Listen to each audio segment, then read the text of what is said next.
Tell father that you repaid the impudent boy in kind.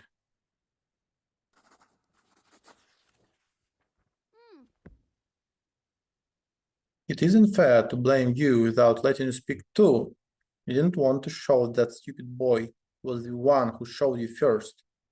But the angry nobleman, the boy's father, will not let you finish. Nobody cares a whit for your so-called truth. Little low-born. The law is the law, and your punishment is due. Your father nods in agreement to these words, no matter how sad they make him. They lead you and the nobleman's son out to the shop. You are told to bow to him and show humility. Bad feeling sends a shiver down your spine. With satisfied grin on his face, the boy swings his arm and slaps you on the cheek. He strikes you again and again. Enough. He got what he deserved. We are leaving. Get out of our way. Your head is swimming from the heavy blows. You return to your senses back in your bed, with servants treating your face. Father stays by your side all day. The morning after, you find a little box on your bed with the tin soldiers of the holy orders inside. You pay dearly for your stubbornness. Stubbornness. Yeah, stubbornness. Oh, we are so resolute. Oh, great.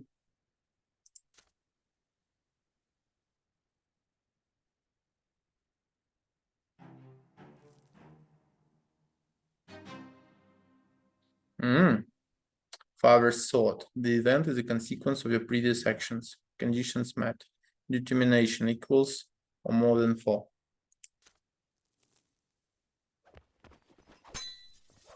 Father's thought.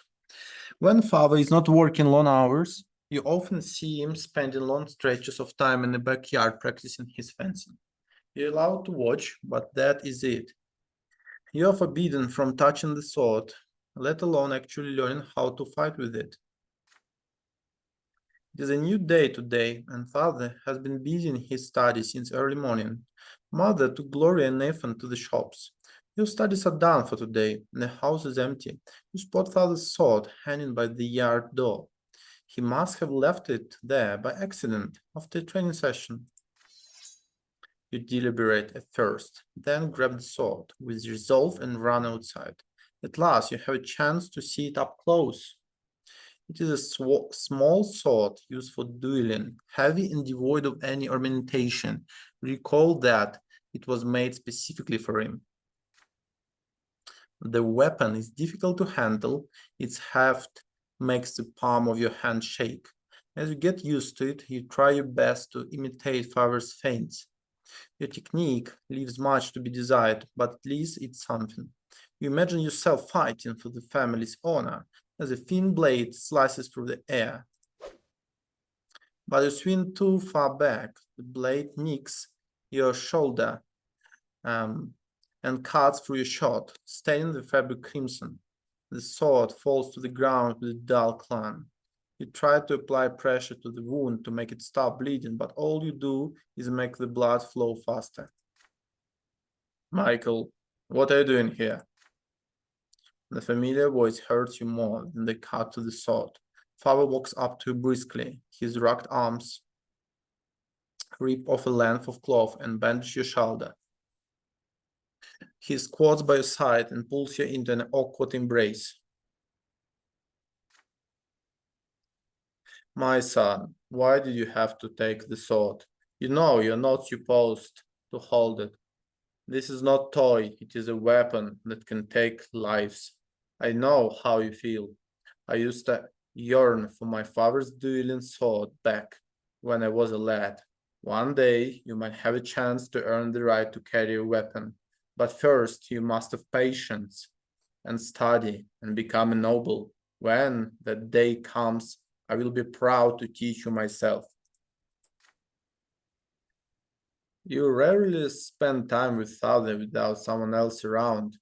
There is a paternal laugh in his voice so much that even the cut on your shoulder barely hurts now. You would be glad to be convinced by what he says. But how can you forget your dream? How can you abandon it just to earn father's approval? Is it right for him to ask so much of you?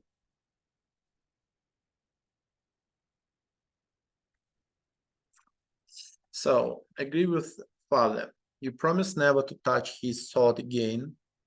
Ask father to teach you the basics. You must all your courage and beg father to teach you how to hold the sword.